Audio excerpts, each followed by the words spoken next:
Lecture de la lettre de saint Paul apôtre aux Romains.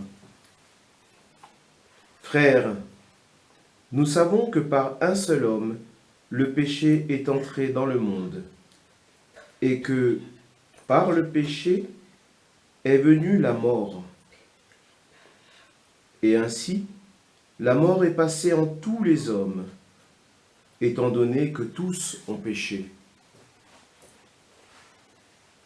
Avant la loi de Moïse, le péché était déjà dans le monde, mais le péché ne peut être imputé à personne tant qu'il n'y a pas de loi. Pourtant, depuis Adam jusqu'à Moïse, la mort a établi son règne, même sur ceux qui n'avaient pas péché par une transgression semblable à celle d'Adam.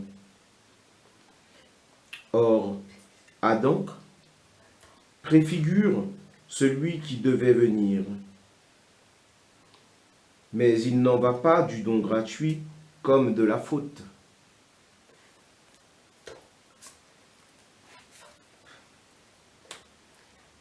En effet, si la mort a frappé la multitude par la faute d'un seul, combien plus la grâce de Dieu s'est-elle répandue en abondance sur la multitude. Cette grâce qui est donnée en un seul homme, Jésus-Christ.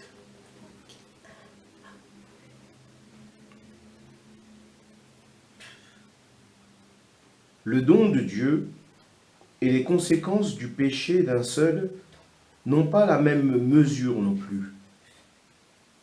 D'une part, en effet, pour la faute d'un seul, le jugement a conduit à la condamnation. D'autre part, pour une multitude de fautes, le don gratuit de Dieu a conduit à la justification.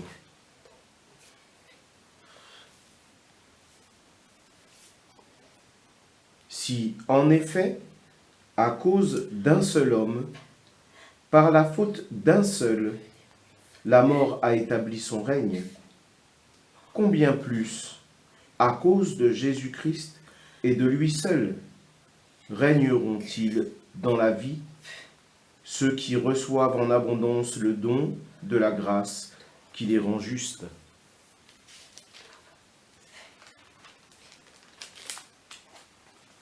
Bref, de même que la faute commise par un seul a conduit tous les hommes à la condamnation, de même l'accomplissement de la justice par un seul a conduit tous les hommes à la justification qui donne la vie.